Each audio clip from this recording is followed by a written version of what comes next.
Hello everyone, today we talk about the development of discipline in 18th century armies. We made recently some videos about the development of properly modern style of discipline, in part stemming from even certain confessional approaches. For example, it seems that the Protestant countries were ahead, or at least they for reasons of mostly mental hostility. They were so pressured, like in the case of the Dutch during the 80 Years' War, or the Prussians during the 7 Years' War, just to make you understand the easy reference, right? This can be extended also to other powers that had other motivations, the means at a time to invest in discipline. Just the other day we talked about Gustavus Adolphus infantry, and we stressed that aspect. Why did the Swedes at that point emerge from an otherwise somehow backward context? And we will keep talking about that, of course. But it is a video not really dedicated to the bodily cruelties that were inflicted on the disobedient soldiers, etc. That is also a thing. We should really make a video about that because it's quite interesting at the end of the day. But we rather inquiry the reason why during the 18th century you have such a rise in the care for discipline and in its theorization, in its application. And of course, the most knowledgeable of you really know why that is the case. To make the long story short, 18th century armies sort of developed to an unprecedented degree of scale, arms, interaction, also of costs, right? Especially in a qualitative sense, right? The century opens actually properly with numbers, with mass in the War of Spanish Succession, but eventually the rulers, the generals, realized that such numbers are initially at least unmanageable for the statal systems of the time, so they actually shrink the size, but they start to invest more, in fact, in combined arms, etc. This also, this all has its own time and place, right? There were good reasons why armies sort of rose to that size at the beginning of the century, etc. But always bear in mind that another problem, of course, this increasing scale is in warfare, as you can witness it at any other point. For example, we will talk about this about World War I, where people think, but with some doctrinal issue, they didn't sort out what the war would have been. Actually, everybody before World War I was aware of the fact that there would have been a completely different war from the one as of the previous century that had also witnessed its own developments. The problem is that until that war is fought, you do not know, right? Nobody knows how, especially at that scale of destruction, things are going to work out, literally, right? Both in terms of how you handle this in actual command, but also how you formulate further doctrine, how this entire war is just a continuation of politics, as we know. With other means, and there is not really a better definition than the Clausewitzian one in that regard. Wars are just an instrument of politics. That's it, right? So you can't really pretend that there is some sort of abstract way of making war if you do not decline it to the actual protagonists, the places, the motivations, and so on. Today we're not going to look at that, but you have always to make this effort. First of all, being humble, at least if you're properly not, a general, especially of the time, which naturally is a bit difficult to be, but just realizing also in a strictly historical sense that you must understand, because we do know a lot how the systems work, how aware, after all, even with the means of the time, people really were about the way of war and how they were developing that, and how ingenious, really, the whole thing really was for the time being. The 18th century, you have bigger armies, greater involvement in a, let's say, of the hierarchy into the development of actual military theory that really appears in a practical sense during this century. We've seen it in the von Clausewitz series, of course, since the Renaissance, and even before, there had been an attention to warfare in manual, in treatise mostly. In the 18th century, this new scale of warfare requires more theoretical fixing, right? When we talk theoretical, we do not mean abstract. It is true, however, as von Clausewitz observes, as he was basically the embodiment of the peak of military theory, in it, through the correctness of its actual insight in application of those principles, after which also things went downhill, telling the truth. We do not understand war nowadays better than von Clausewitz did, simply because we don't study him, by the way. But you do have, of course, a theoretical side of the story that covers just partially the actual way armies fought and generals fought, because it was mostly generals who wrote these treaties, and they weren't, even when they had very strong ideas, very trenchant ones, like saying, I don't know, infantry must be used like this, or cavalry like that, and it's not the opposite of it, whatever, even though in warfare, really, you have to be flexible depending on the situation, were not really meant when they wrote these things in their memoirs as old people in their palaces. In the aristocratic ancien regime world, it was detached from even certain degree of responsibility as far as their political effect with the statesman really was. That the way these guys would write about war, were convinced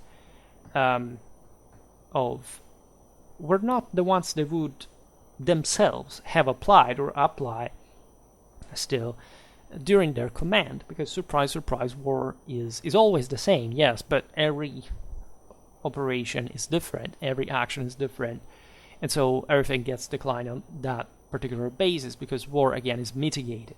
There is no such thing like absolute war. Von Clausewitz uses that exactly as the example of what it could be, just like a metaphysical divine power, whereas he concentrates, of course, on how it is limited by the human sinful nature and its limits. So for some time, at least later scholars, as had problems recognizing this themselves. I mean, they thought that what was written in these manuals would be literally how war was fought at the time, and instead, by studying other sources, because of course these works make that body of doctrinal literature, of military theory, you cannot ignore. But when you actually studied it from first-hand accounts of battles, etc., from the same individuals, often you realize that everything was much different. So there is a lot to write still about modern warfare in reality, still today. Never think that we have actually gotten the history of warfare correctly. At least we have done so in a dimensional sense. We can be very precise when focused on a specific battle, strategy, figure, whatever. But overall, right, what can still be written about the history of warfare, within the confines, of course, of more or less what we already know has happened, is yet to be done. I mean, we do not live in a world where the actual intelligentsia is an actual intelligentsia necessarily. And because we do not study the art of war with the proper method, with the proper background, with the proper curriculum, but also theoretical insight. Now, I made this premise because, of course, discipline is something that came to be considered also by these military treatises, but it was also it was handled at levels that these treatises do not necessarily cover accurately, right?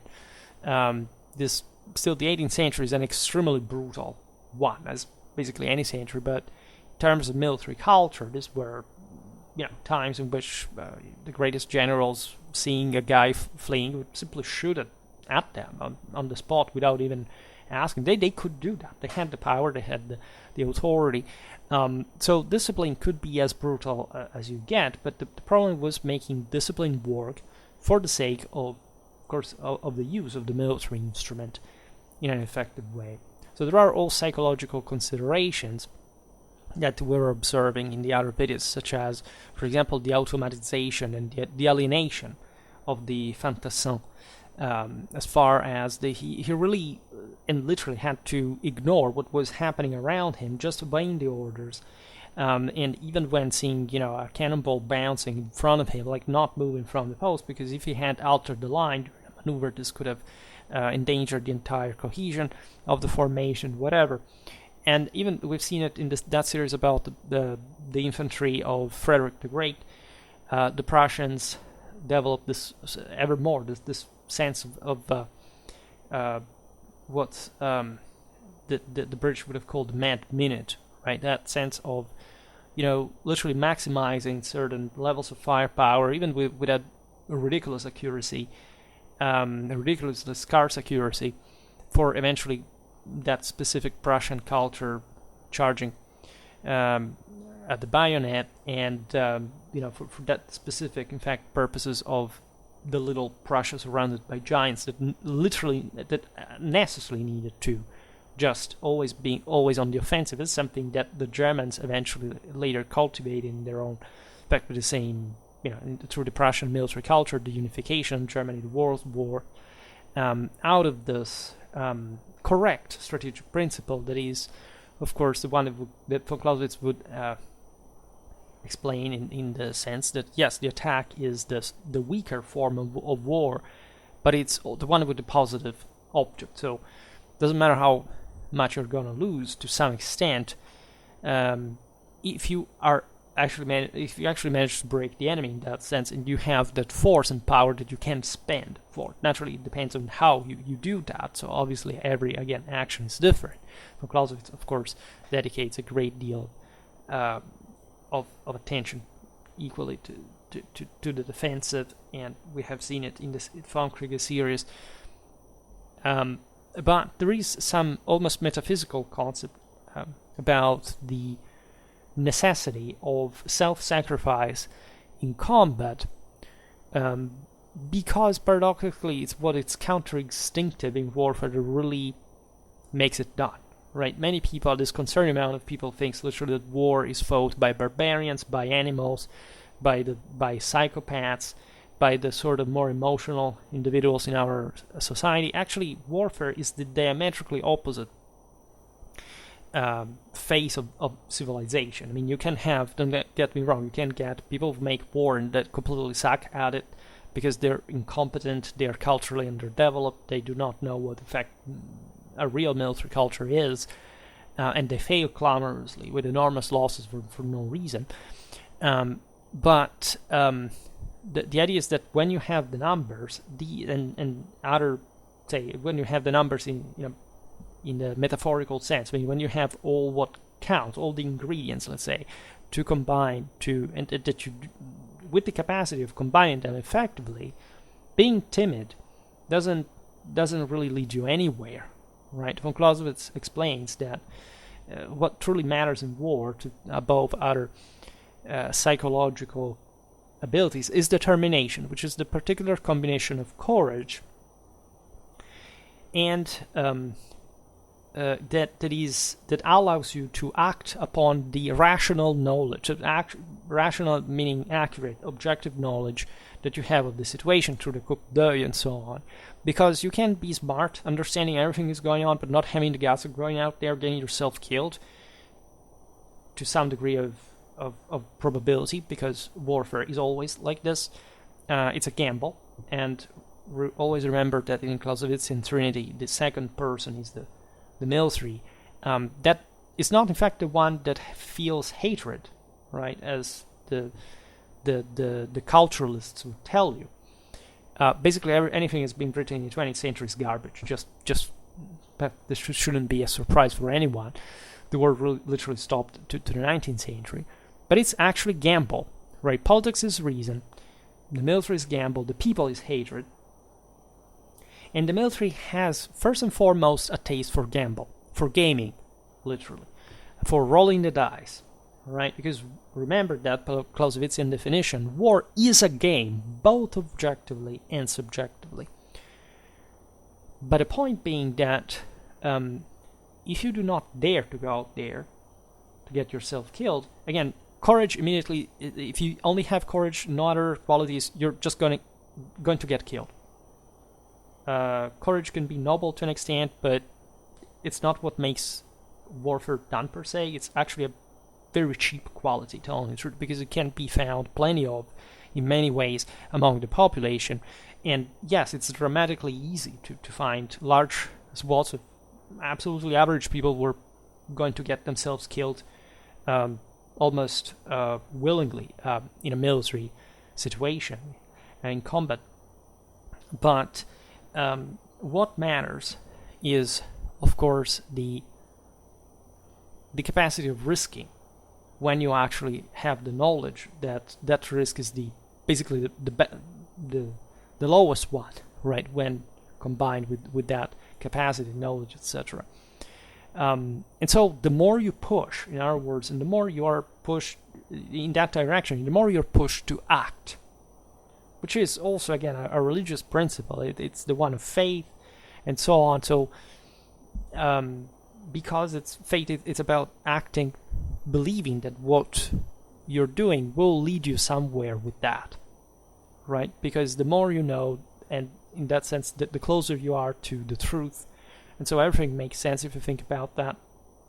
And the Protestants, this emerging powers during the 17th, the 18th century, with the more famous militaries that would, in fact, score this important hits, would produce such great commanders, military theorists, etc., were had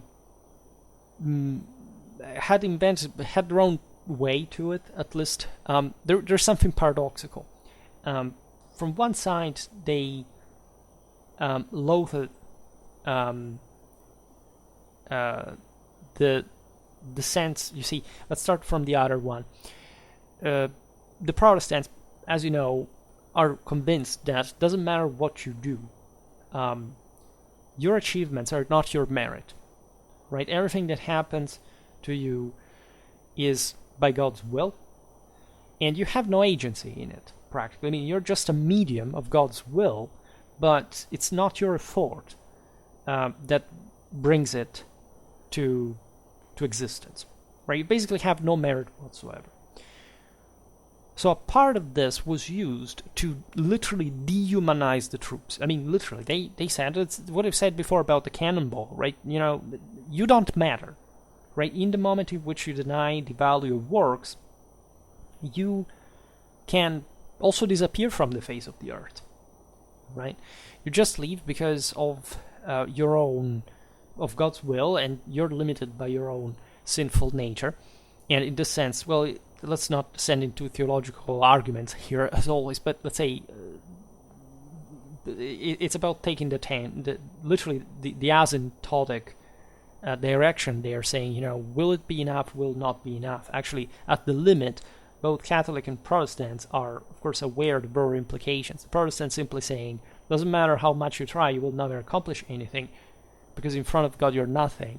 The Catholic says, well, it will not have been enough, maybe, thanks to me, but it will have still be something that can help salvation, which is both individual and collective. Let's always remember that.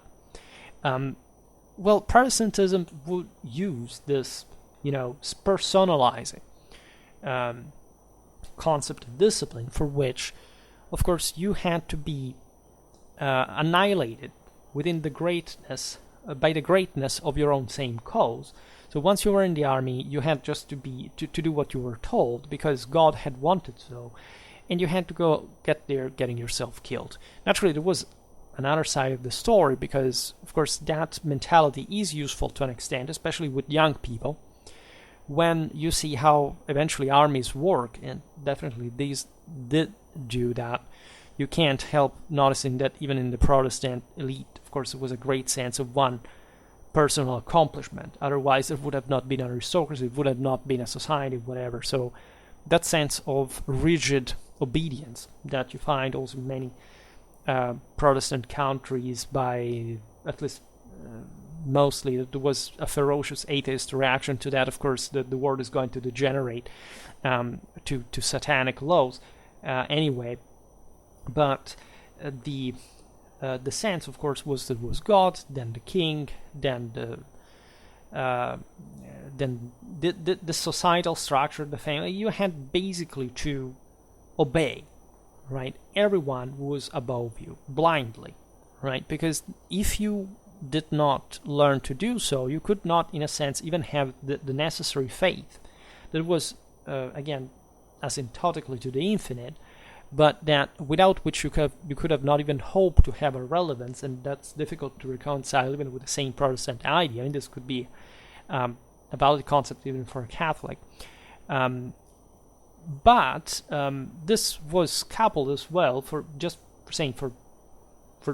the sake of war, that is the same for Catholic and Protestants, with paradoxically the adoption of what had been fiercely criticized by the Reformation, that had been the ecclesiastical orders. I mean, the idea of a uniform, the idea of different, even if in fact different corps and their esprit, right?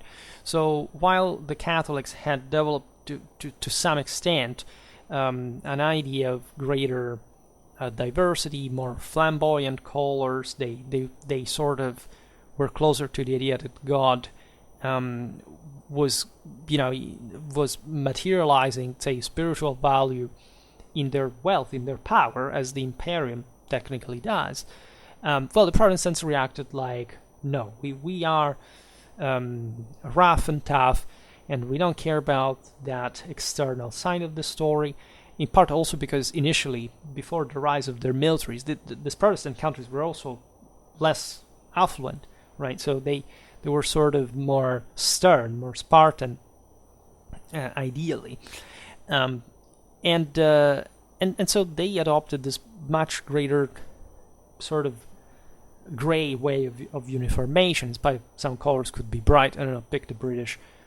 They were not the most extreme, but would pick red. But think about the Prussian blue. I mean, also the psychology of warfare through colors is very fascinating. Different colors instill you different values, different ideas. This is, in fact, there are these cultural aspects of military uniformation that literally derive from the same heraldic and traditional symbolisms and beliefs. It's something that we will see in another moment. But as we were seeing at the beginning, what really prompted every power in Europe, by the way, Europe that fights pretty much in the same identical way, except for some parts of the Balkans and the very eastern one of Europe, is identical. Again, the Europeans fight all in the same way, because they have, naturally, they're not just a very advanced civilization, but as such, they're much more sort of glued together. Everything, including discipline, as we will learn now, through particular media, was shared in an intense way. And doctrinally speaking, basically armies were very similar to one another. But this was true from quite a while now, the Middle Ages.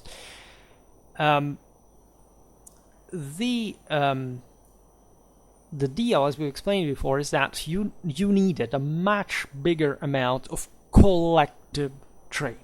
Right? 17th century warfare had been, as we know, more static. Right? Things gradually fluidified. But essentially, as long as the pike square was not wiped out by musketry fire, prompting essentially the pike to be abandoned as a information, the warfare was much slower, because that bulky pike square could not really do miracles in terms of speed. It had maintained cohesion, because otherwise the pike is also useless. And so all warfare had been slower, bulkier. Siege warfare was also very static in many ways. The 18th century would alter that. Right at the end of the century, you have essentially the drastic fall in the use of fortifications. So in the 17th century, aside from the fact that states were smaller, there was all a civilizational development yet to happen, etc.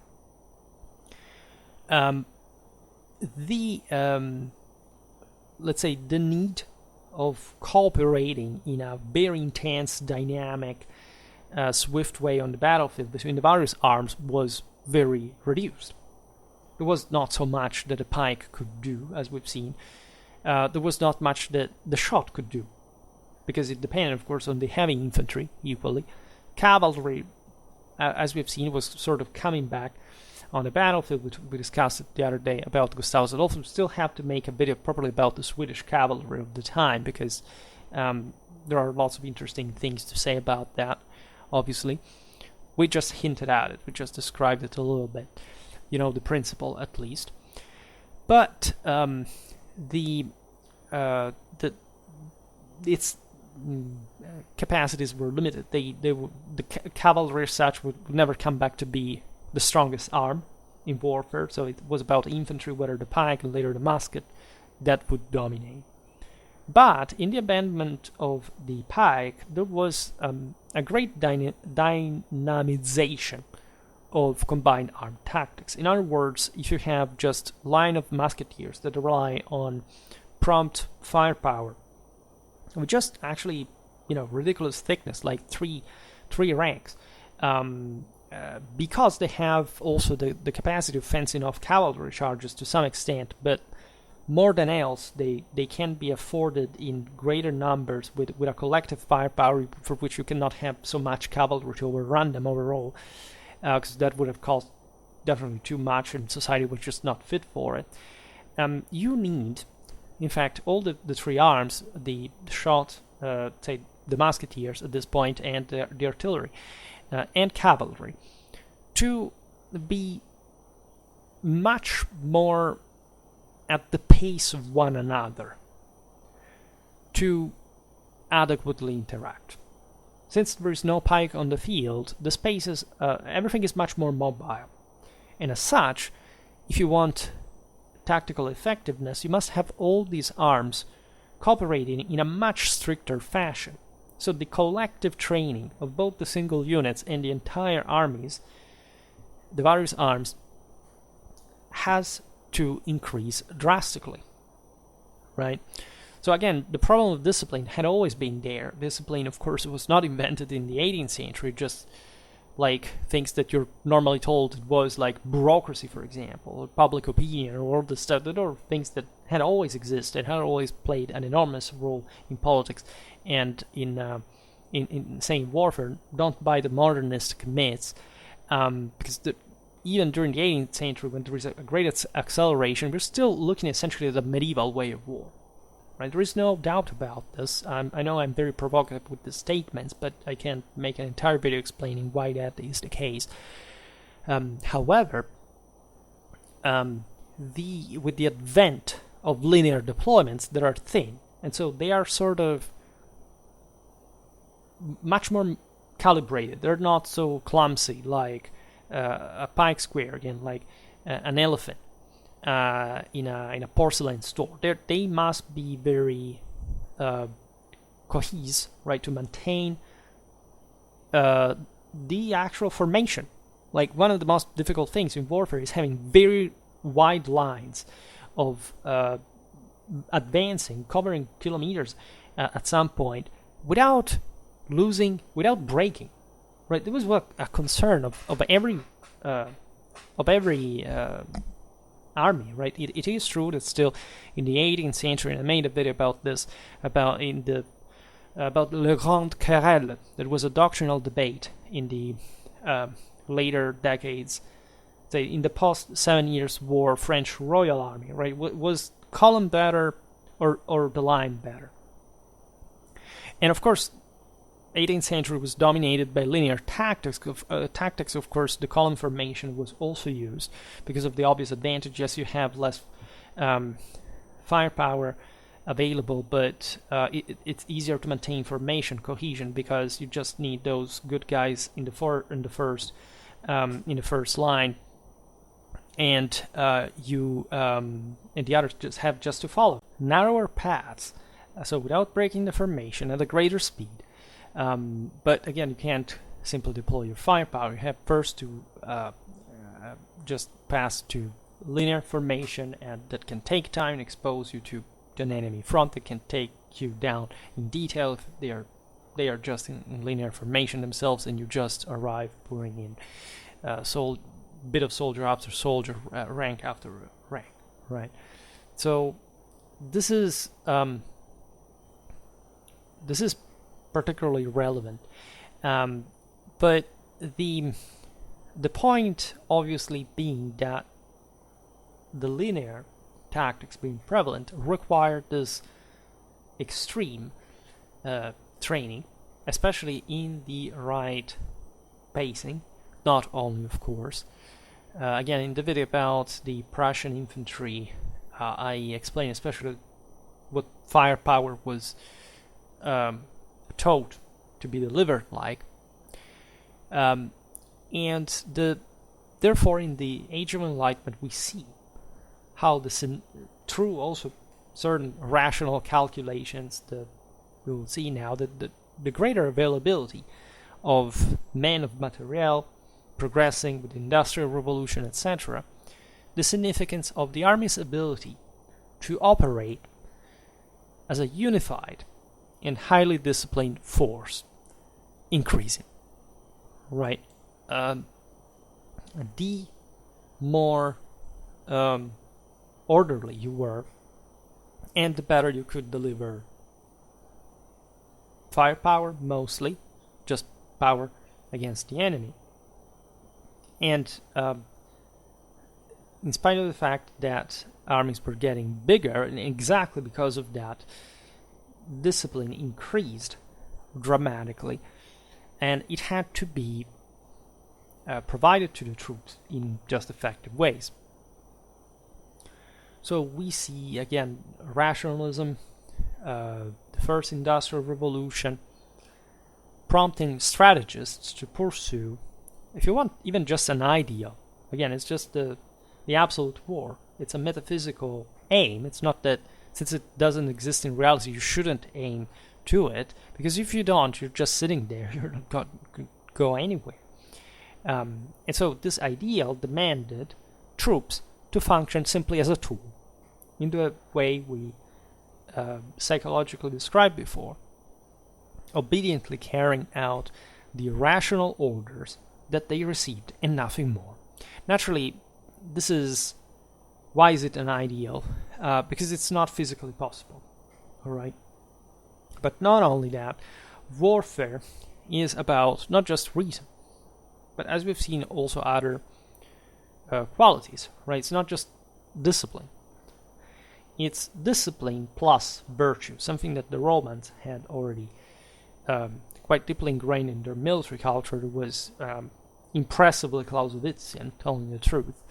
Thucydides in his Peloponnesian War comes as far as saying, and this was the prevalent Hellenic mindset about that, because they were so in love with the ideal that they sort of skipped part of the practice, that in theory it was just discipline. That if discipline had been absolutized, it would have basically been enough, right? The problem is Clausewitzianly political instead. How do you convince the troops to do that? And how can a man be a man and not a god? And why would at that point even war be necessary if the world would just perfectly be an absolute? Everything would be still. Everything would come back to the one. Only perfection would reign. But since we're fallen, we need this wise combination of reason and virtue, and emotion, if you want, discipline and virtue. In other words, being ferociously trained in a collective way, but also having that pinch of individual warriorism, without which you cannot really hate. You cannot really kill the person in front of you. You not have even have a motivation for it. And what is fascinating, and that actually is connected to the same concept we highlighted before about Christian theology is that indeed the 18th century is also a moment of crisis of universal values, right? The same Protestantism had, as we've seen, brought that down, had told men that they could not save themselves. So the age of heroes was sort of over, and so it's obvious that the collective dimension, as well as the technological one, would increase so much at this point. Naturally, the work of great commanders like Frederick the Great, but in general, just all the great reformers, the most powerful military at the time, the great European powers that were taking over the world, was gigantic in itself. I mean, it was truly a work of God, right? During the Napoleonic Wars, even the Tsar, after Austerlitz, would recognize to Napoleon that he was a man sent by heaven, which is ironic considering what his political background was. But hey, the man was the same one who was resuming the concept of empire and of eagles and of Romanity. And so, as I explained in a video that is about the traditional and sort of modern aspect of the French Revolution, nothing in civilization is either just one of the two and not the other, because simply on a traditional level, which is also metaphysical, anything that succeeds in every context is due to a part of merit and actual adherence to tradition, even unbeknownst to that, because it is technically something universal that you can always find in yourself, in the potential provided by your spark of divinity. I made videos before. I cited the one about the literally titled the cultural aspects of military uniformation during these centuries, explaining how even though we see the 18th century in a modernistic, progressistic way, as the Age of Enlightenment, of Rationalism, etc., of science, technology, and all this stuff, the actual cultural temper and what the majority of Europe was about was a traumatically rigid aristocratism and traditionalism. So much so that it sort of crumbled even in the end, because, of course, the elites had sort of weakened themselves. So you have the age of the Fourth Estate just around the corner. As we just explained, it's not just the fault of that. It's the fault of were those that had to hold the entire system together, and they didn't, right? It's always like this in tradition. There is no mercy for any kind of failure.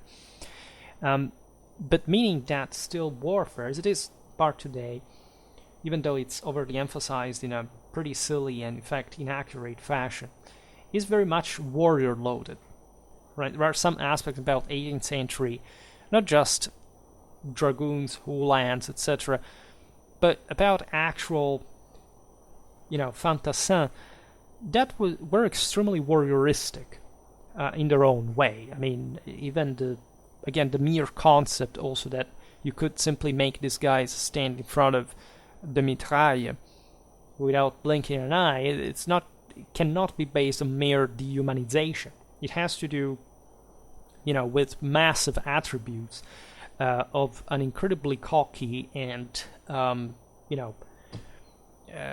powerfully cold and brutal and, also aggressive and viciously well handled self-control of some sort that could have not happened without the warrior past, after all, the same Europe. I mean, 200 years before, we were still in the Middle Ages. I mean, let's be honest about this. The 18th century, again, we think the 18th century, we live in the myth of modernism, all right? This was still technically Middle Ages, right? And also the 19th century, for a large part, was technically still Middle Ages, depending on the times and places. And so there were individual values that made of the same individual in the mass still a warrior, but still brutally, rigidly, violently disciplined to the point of, you just, of course, you have to make an example every once in a while, right? If you, in a formation, in a unit, you have someone who, just doesn't do his duty, and maybe there are other 10 like that, over 200, let's say, you pick one, and let's say you break his teeth on the spot. Well, chances are is that the guy will be maybe knocked out in some ways, which is irreparable, but the moral effect on him, and especially the rest of the unit, will be really good, right? Discipline is, even among the much more fiercely and heartlessly disciplined peoples out there, the finest military machine. Think about the Romans, right? Decimation was a thing, but it happened only ad hoc. It didn't happen all the time. It wasn't happening because you can get positive results just by brutalizing the troops. But every once in a while, killing your own comrade, beating him with a club in front of the whole unit to death, it's something that does work, right, in its brutality, because it really, this is part of the self-sacrifice and the sacrifice of effect. What is dear to you, according to traditional holy war, you're a new person after you've done something like that. There must be bloodshed in order to make this all. In fact, the same, of course, military experience, say Combat 1 especially, is priceless. Even over training. Training basically teaches you what to do modularly, but eventually what it means to do so in certain conditions. It's something that you have to find out while you're there, albeit having this mechanization, automatization of your movements, of your actions, in fact, has helped. And that was the actual point, habituating people to just associate certain actions to certain triggers without thinking too much about the rest. And it's really a valid psychological way, but this is notorious from clinical psychology to actual military medicine. Trauma must be worked on, but anxiety especially, and so fear, is something which you can train to put aside, not to enter a vicious circle, and there is some critical point after which you're so exposed to it that in which you must, if you are a functional human being, you must surpass by saying, okay, from now on I know that everything can happen, and if it has to happen, it has to happen. You hear many veterans that had that point, and when they realize that they can be dead from a moment to another, and that remaining for the rest of the tour, right? Just fixating on that is not helpful, right? You must be able to get past that and arrive to the point where you're able to sacrifice. And it's not even something so difficult, actually. I mean, it is hard. Don't get me wrong, but I mean, as I was saying before, most humans think about, the massacres of World War I, World War II, are perfectly capable of living in such a situation with all the stress, with all the difficulty. There is a beautiful passage by von Clausewitz that tells you that basically after the first 30 minutes on the front line, you basically get habituated to that. I mean, it never quite gets away. It's always a burden, but it's not like the first minute you stepped in there, right? And so the power of human mind is some of the least developed. And in that sense, when you look at 18th century discipline, you realize that it was increasing for larger masses, but in this sense was also decreasing in an individual way. I mean, it was more effective, was a proof of civilizational value, of course, to be able to train such large amount of troops, commanding them, etc. Especially the generals, the hierarchies were ever more sort of competent, specialized people. But and so all what was behind logistics, etc., the general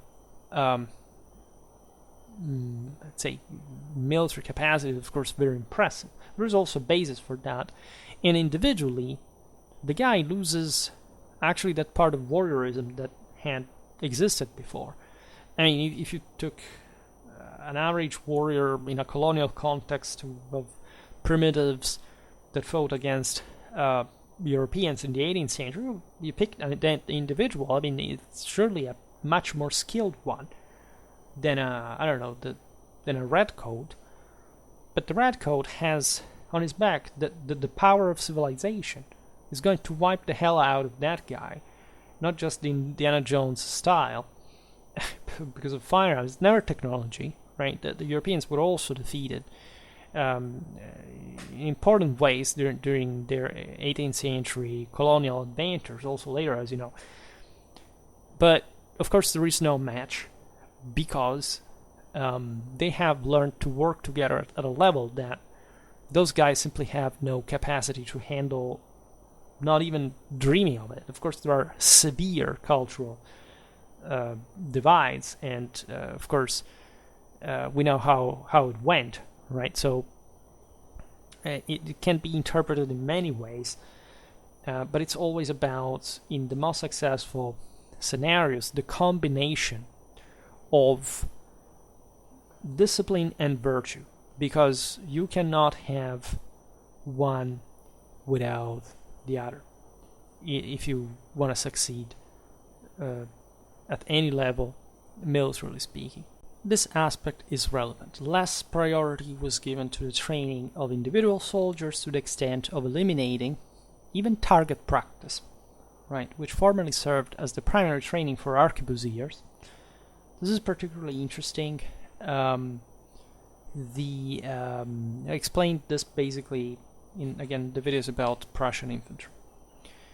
Before, every resource was precious. Now, what really mattered was how you used the increasingly abundant material wealth. There, of course, was never like in excess to waste, but the concept was that first of all, it's true that when arquebusiers were around, there was much less shooting in absolute terms on a battlefield, and so even though there was a lot of smoke, etc., it was never as thick as in 18th century linear tactics, where basically most of the soldiers were musketeers shooting in compact masses as heavy infantry, differently from the early arquebusiers. And the idea, as we explained before, was just to remain as close, say, as compact as possible during the advance in line, which is difficult, and shooting, hopefully in the first volleys, like with some kind of order, after which the capacity of these volleys to be, as you know, concentrated in single shots was lost. Everybody was shooting just as it happened, and they didn't even look at the targets because it was just an enormous cloud of smoke. And at that point, you should have been attritioning the enemy in that way. I mean, the one who shot the fastest, in theory, at parity of other factors, that of course is never quite like that, but was supposed to gain an advantage. And in order to achieve this in training, the troops were just forced to repeat this mechanism to exhaustion, literally.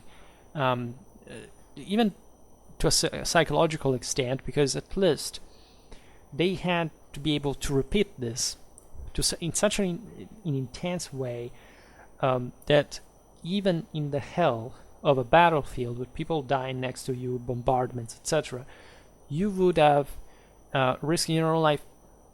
You would have still kept doing that. It was that way to alienation and mechanization that would have succeeded in making you still effective even under the direst of the circumstances, and this would have, of course, had a real effect in the performance of this infantry, right? So it may seem paradoxical, but it's obviously not, right? Soldiers were less individually performing even as actual humans, right? After all, everything was so dysfunctional in so many ways. But if you got these troops capable of performing that at the right moment, in the right circumstances, they would have had good chances to succeed just because of that. Greater emphasis was placed, as we explained, instead on the collective training, because an entire unit was required to maneuver, march, and engage in an equally mechanized and standardized sequence of movements, responding automatically to officers' commands or drum signals, much like the precision of a clock. This was the ultimate purpose: moving,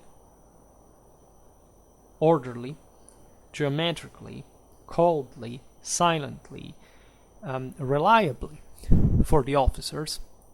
That would have, in this sense, deployed you much more easily where you needed to, and if this formation was well ordered, in fact, even after these maneuvers, it would happen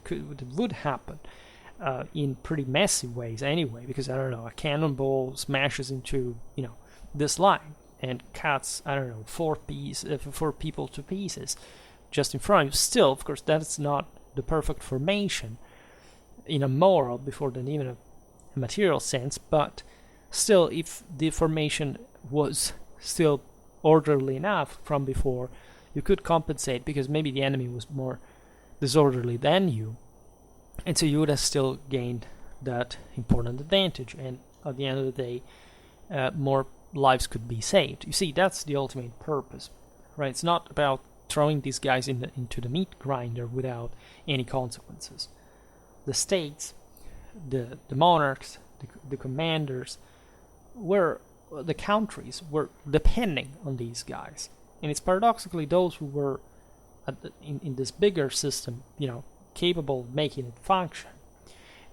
So understanding the bigger necessity over their individual one, that would render a greater service to their country. Of course, this is essentially what people today do not understand, because we have indoctrinated people, even from these centers, to believe that they're important just because they exist.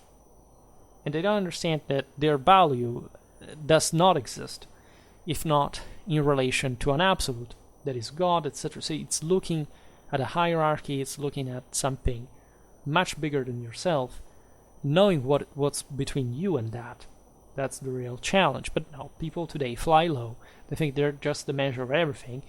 So if they suck, they will not be bothered by that, because there is nothing to compare. At least, it's a bit difficult not to grow inferiority complexes, even in such degenerate societies like our own.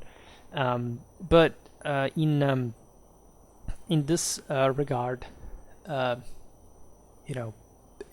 is a difference between a structural education, let's say, backing your awareness and an intelligence that will bring you true confidence, let's say, to keep improving yourself, which is essentially what, say, the aristocracy or the emerging bourgeoisie was doing at this point. Even though, again, there was also an absolute collapse to some other extent that you can't, again, measure, if not in function of God. So, again, that's also how we trickily began to measure ourselves, just through our own states, for example, which was not a thing previous time. But if you just fly low, you will not really understand. In fact, soldiers at this point, desertion was really common. Still was a plague.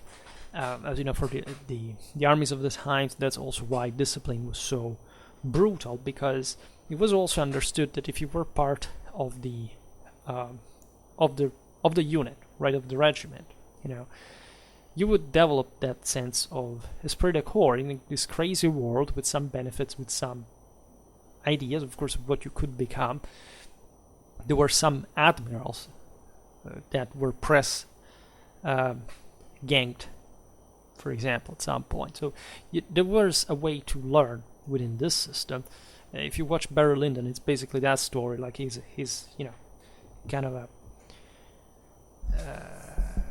a son of a dog, but he at least developed some attributes by staying in the army, where he grows, and viciously so, but still, with greater control, a greater confidence, a greater capacity, and all things that he could be able to spend at least up, if he hadn't fallen anyway due to other imperfect, other sinful characteristics of course, and that's a bit the history of humanity, right? But you see, the military there gives you a backbone. If you have ever been in the military, you know what it feels when you spend even just a few days there. Like, you know, they give you a backbone. Especially when you're young, you haven't really built one on your own. But also later on, I suppose, it's always like most people that do not experience that cannot understand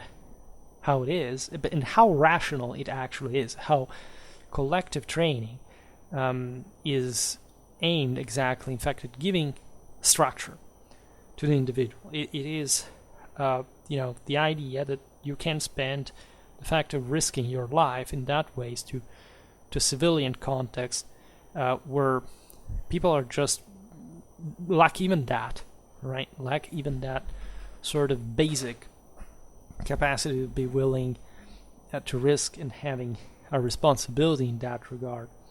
So yes, violence does train, because it's not blind, irrational, chaotic fury or whatever. At least even when it is, you're trained in order to handle that, right? So to be a better person, to have a stronger background. So there is an improvement, also civilizationally, through this collective dimension. It's not the fact that the individual soldier that would lose personal training throughout the ages was necessarily a worse individual than, say, some of the savages that he was fighting overseas, right? Quite the contrary. There's still a qualitative value. There's still, that's why I was insisting before about that. There is the fighting warrior dimension that I think Westerners have maintained, despite of all, right? The idea of being stronger than the others, having the God-given right to rule over the other peoples of the globe. I mean, objectively, what's wrong with that? Nothing. If you can do that, it means you're better. It means you're more capable. It means you know how to do that. And the others will benefit from that. So, what my thoughts on colonialism concretely are, even though we don't talk about it very often. It's always dual, even there. It's just like I was saying before about the French Revolution. There is a pro and con, but the absolute achievement is also something you can't make moral relativism about.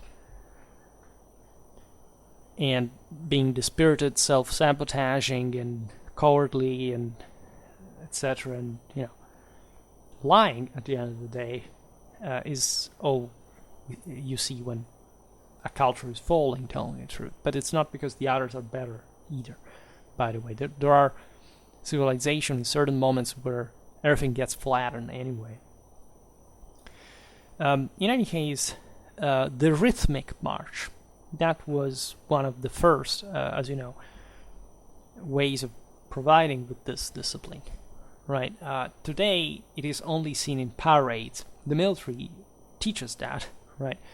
And just for a useful while, but of course, there is no such thing in an operational context, right? There must be some standard march speed, etc., but can be achieved and without the pace, because at the end of the day, the battlefields at this point were filled, right? It's just from the introduction of rifled barrels and automatic machine guns that formations are scattered. But again, if you want to maintain firepower, cohesion, mass, as the linear tactics dictated, for the obvious reasons of how war was fought in that way, still have to make a video properly explaining linear tactics. But I don't know why people seem, I don't know, it's so complex. It's literally the easiest, most intuitive way soldiers fight throughout the ages. In many ways, it's very didactic. It's very easy to get. But troops had, as we've seen, to interact, to be very close to one another, to maintain this full formations, and firepower was delivered optimally through that only. So that's why pacing was everything, because they had essentially, and at least ideally, to march all the same speeds. There were ways this was also maintained. Say, if one unit maintained a pace better than the others, but found themselves too far ahead, they would have to stop and even losing time, because it was more important at some level to have the other units to catch up to remaining next to you for when you would have arrived to the enemy, right? These were all things were calibrated through the wisdom, the experience of the commanders and what the tactical situation was, but mostly was like that. So rhythmic march was commonly employed on the battlefields to ensure that officers could direct their soldiers as one cohesive unit following precise timings, formations, all necessary movements, such as transitioning from marching in a column to forming a battle line, as we explained before, had to be learned from a printed manual. And that's where we come back to what we were saying also before. These were issued, of course, essentially in the academies that were starting to be a thing at this point, taught, say, to the troops, had to execute them, and who had to execute them by heart, essentially, from memory, just as soldiers had to collectively and automatically fire their weapons when ordered to do so only. Right? The concept is that it didn't matter what the tactical situation was, you had to obey the orders first and foremost. But the Prussians were inflexible in this sense. Even if, as it often happened in 18th century warfare against the same stereotype of linear tactics, there was a weaker enemy in front of you and you could have easily charged them, breaking even formation, because that would have saved time and lives, Prussian troops were to march always at the same speed. Of course, it would have happened at some point in time not to have happened, but it would have been a more serious deal than in other armies. They would have taken more casualties. They would have remained at that same speed taking shots, because otherwise you could not be a Prussian. It was better to inculcate this mentality, because on average it was the better choice. And so if you had sort of, you see here where's the lack of individual quality as well, you could throw away these troops, but collectively you would teach them that they were to be victorious because they were Prussians, because they always maintained the same pace. And outside of that, there was no safety. It was just chaos, disorder. The entire social fabric would have fallen apart. And it would have been an honor to die. 70% of officers of the Prussian army died during the 7 Years' War. I think I don't remember where 70% of officers of the Prussian army, 70% of, I think so. But I mean, the nobility was decimated through that. But they had to do it. So in many ways,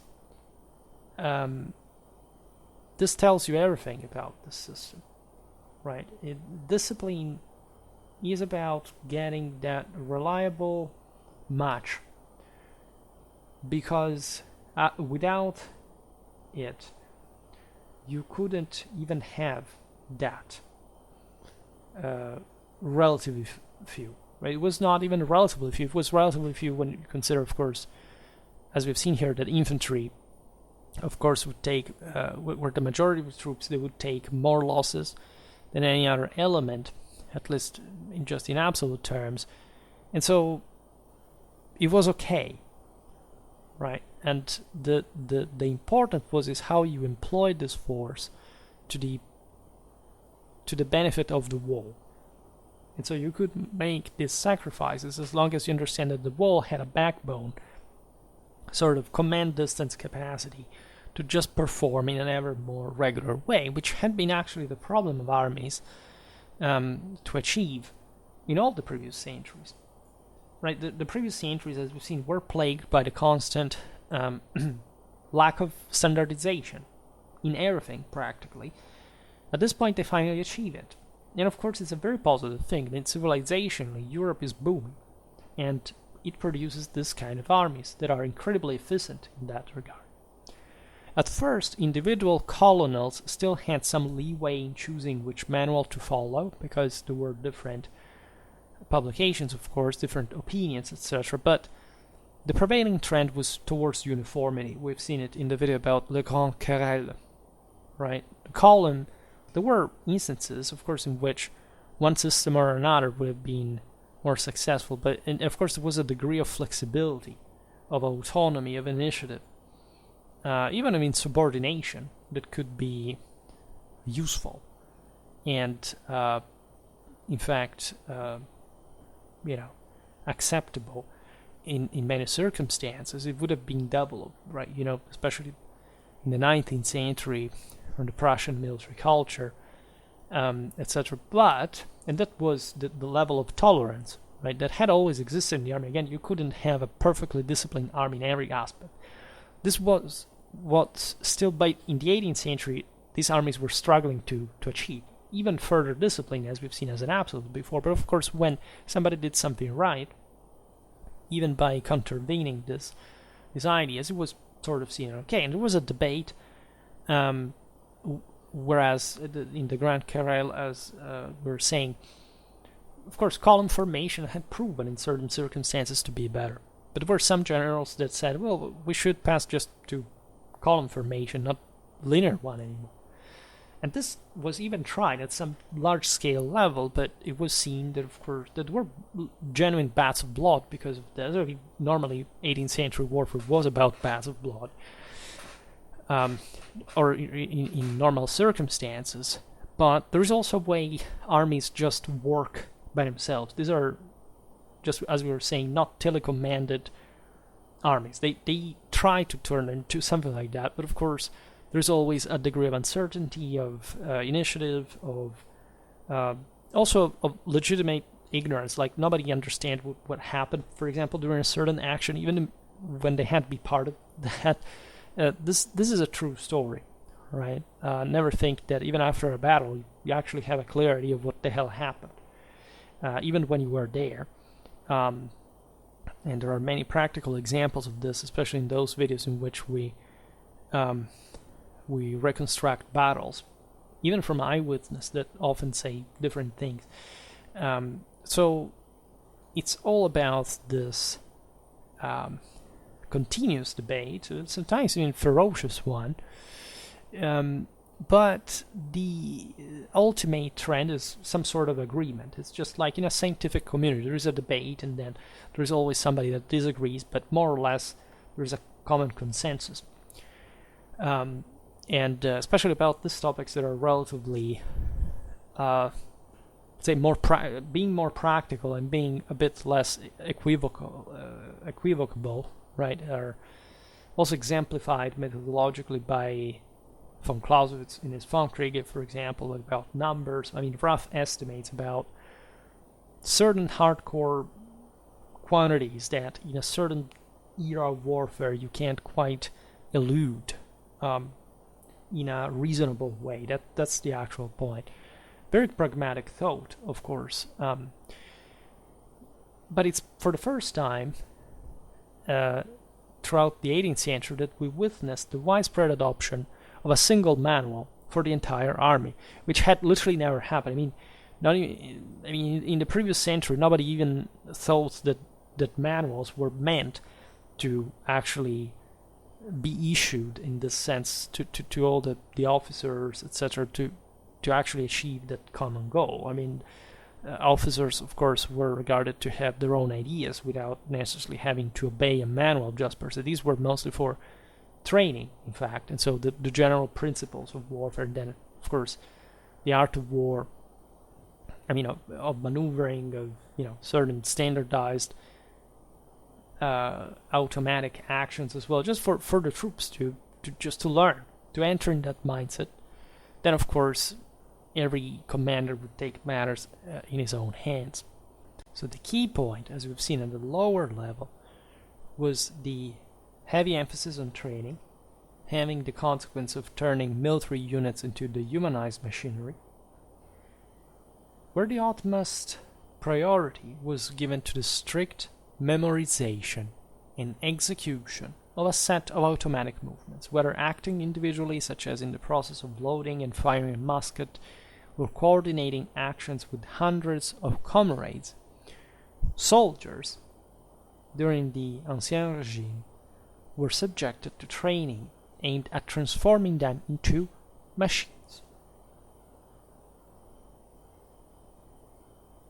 To an unprecedented level.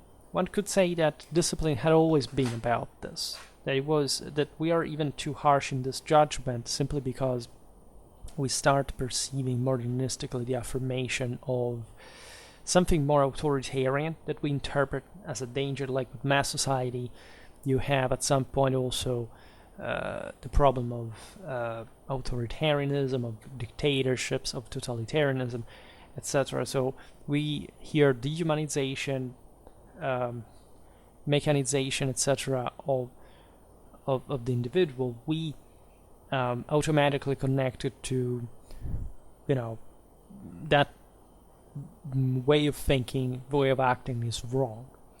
But it's actually not the case. I mean, every civilization, as the pay that it has to price for the shortcoming of the individual capacity, has to make the individual into something more functional at a price. But the idea is that still through this artificium, literally, you can have better absolute results. And this is correct as far as civilization goes. As we were saying before, there is always at the top especially a traditional capacity. Down to the bottom, of course, whenever you realize that again, also that individual soldier, in order to be effective, must be a bit of a traditional independent, right, to make things work. That's always the case. But our system is like this, and the weaker ones, the others, have been crushed. One can't hide the head in the sand and say, no, this is wrong, we should go back. Go back to what? To be wiped out by the level of civilization that we have created, to self-sabotage your own power because you're scared now to have to grow the attributes to be able to handle it, right? If you think that life stops to being just an average person again, you have failed in the eyes of tradition as well.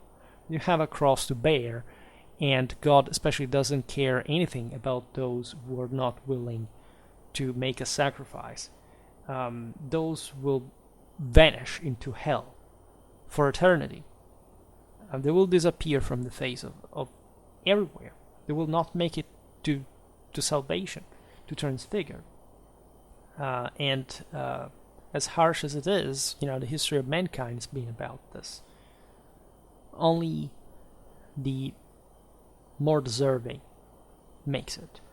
Where in another, we are fallen to the point that we do not fully understand or are able to act upon like the understanding of who's the most deserving, what kind of criteria that corresponds to.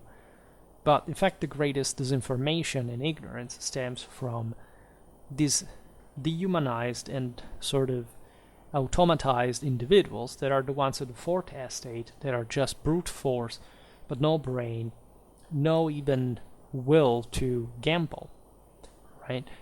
So the ones that have to be under reason, under those who take responsibility, and that eventually are the ones who pay for the greatest price for their own fault, right? Not for the butchers, but for the fact that they don't understand what war is, what politics is. Right? That's always the case. And so the rejection of politics, populism, all this, fourth estate or leftistic. It's pure left, right? Populism is about that. There is no such thing like a right-wing populism. Populism is by definition just left-wing, and if you're still confused about this, it's because you do not know, in fact, what right or left means. Most right-wing movements nowadays are purely leftistic ideologies. Doesn't matter what kind of individuals you discriminate against or whatever. That doesn't mean to be a right-winger. That has a completely different meaning, and it stems from that. It's not even that the discriminant as such. You can't discriminate, but you must discriminate in an effective, intelligent, and functional way. Most people just can't handle that. Most people are lesser people. Most right-wing people are lesser people. Most left-wing people are lesser people. Of course, more left-wing people are lesser people, but there is some of that too. But don't flatter yourself. If you're an average person, there is nothing to be proud of that. And by far, right? In today's times, there is hardly anything to be proud of being an elite person. You can't imagine the rest. But this, of course, this system had to be kept standing also with, in fact, the harsh manners. If you do not have that level of brutality, of iron fist, of breaking the back of someone that doesn't obey, right, you can't have discipline either. So it was a rigid system relying heavily on corporal punishment, ensuring soldiers that the soldiers would not dare to resist this transformation. Once you're in the military, you're something else, right? The first thing that you're told when you enter in the military, you're not a person. It's very important. At least you're not the same person, or do not have the same value. You're transfigured. You must pass through pain. You must evolve. You must be something better, right? It's extremely important. That's why actually the military has a higher IQ on average among the other things, even though the average is still, of course, an abomination like the rest of society. Again, nothing to be proud of that in that specific ways.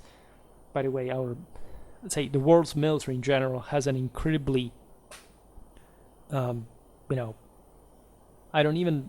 can't even find the right adjective to properly insult the lack of strategic education, culture, and military historical knowledge of our military in the world, broad demand. Just, of course, we have a lot of competence, like in the West country, of course. It's always about being a superior civilization. The West is really not folding it to the degree that just the Westerners actually think about, because we gentrified, and so self-sabotage and we weakened to that degree. But it's largely, again, the lesser people, the system to whom we have given too much credit, and that we shall still keep trying to educate in a way or another. But what is fascinating about 18th century military manuals, in the sense, is that, and not just them, right, also other people that normally are not cited on your history books because they go against, again, the modernistic sentiment, acknowledged that such extreme training was not solely justified for military purposes, because again, if you don't have it, you can't win, as the chaotic nature of the battlefield rendered much of it even inapplicable just per se. The true purpose of it was to instill soldiers with unquestioning and mechanical obedience, which, if properly guided, of course, has to lead them to victory, and so even to something greater for themselves. This is particularly important because you see classism, populism, etc. rely exclusively on the idea that you're, without, let's say that there is always somebody exploiting you, whereas tradition is based on the fact that nobody can exploit a virtuous person. And so, in the first case, this is basically just a mental illness in a cognitively dissonant way. You're not responsible for anything, and if you think that, it's because you're being brought up in a context where, of course, you're just under somebody else, and you just exist basically because of somebody else's accomplishment, and you're just parasitically waiting to die, without contributing really to the effort. So all this was aimed at a higher purpose that was embodied still by the ancien regime in the most say unequivocally traditionalist fashion still, which is yet the other thing that nobody wants to recognize, that even the bourgeoisie was under those beliefs. Yes, was coming up with this deteriorated third estate idea, but still the order was aristocratic and would remain for a long time in most of these countries. So the idea of depersonalization of the soldier, depriving it of that amount of initiative would have endangered the unit, and so merging them into a mass, but with some value, right? It was not just an anonymous mass. It was not. These were not mass armies either, right? Yes, the 18th century here we're covering. There is the French Revolution. That's mass stuff, including foremost in the military, but there was still a value, as we were recalling before, for Napoleon. It's not just you have to do this for no reason. We don't even know why we don't even tell you why you have to go to war, whatever. No, right? The regiments, say every step, every of the hierarchy was endowed with a significant value. That's what we tend to forget, that society was still basically, again, ordered in a traditional way. Communities had their own rights, had their own prerogatives, had their own value in the hierarchy. It's not before the state becomes the sole source of law that you have the absolutization. Of course, you have also stepping further in the effectiveness of warfare, but also, in fact, a very different system where the individual, so depleted of values, would lost at that point truly himself in a system that, I mean, still has value. You can read values even in today's society. Again, as I was saying before, the absence of value is thermic death, physically speaking. The absoluteness of values is God, right? So everything that moves has some value of some sort. But there is, of course, a gap, for example, widening, separating the troops from their officers, at least in the least unbalanced of the systems, and in fact would, as a whole, as the Ancien regime undergo a significant crisis at the end of the century, but not disappearing. There is a gap mostly between the top and the bottom of society. Hence, you say that alienation, that sort of lack of understanding of the individual, is embodied today in that form of populism that says, I don't understand anything, so I will whine, pretending that I'm better than those who are at the top. You're not, simply because you're at the bottom. And there's no way around that, right? If the people at the top suck, even traditionally speaking, it's because you're worse, even worse than them, because you couldn't do what they did. And in a way or another, they made it without cheating, or even if they were cheating, somebody allowed that, and where were you where that was happening? So there's always an individual and collective responsibility. Paradoxically, at this point, people would start seeing just this individual one on average, because it's easier. It's just, the intellective capacity of these people would limit them to that. And that, of course, would go to an important degree, unfortunately, in that direction further, in spite of the continuation of civilization. We just became much more. So, and also, yes, we live much better, but this enormous abundance doesn't quite mean that quality is being worked out, is being crafted yet. So we are, in many ways, without parachute, without brakes, and at least with enough wealth we can do a lot of stuff, but only if we have the moral values that we can that can't put that substance into form, which is in fact a very different way. And so when you look actually at 18th century discipline, you realize that discipline was a form, because if we boomed later, it's because of the success of this model after all. And so you can't quite complain about that per se. It's just about whether those who are in charge were able to handle that, which is it's a bit of a different thing. So we'll keep talking about discipline. The cycle brought us a lot of discipline-related topics recently. mostly revolving around the 17th, the 18th, especially the 18th century. That's always something that strikes me, that we, of all the possible choices you have, yes, there are similar topics in a very broad sense, but sometimes you just get this in a very randomly unique fashion, right? Grouped by times, by phases, but we will see what the future holds, hopefully.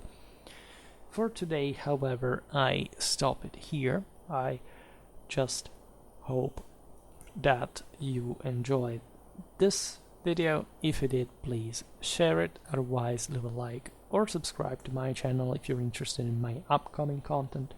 As always, I thank you heartily for listening to me. I wish you a nice time and see you next time. Bye.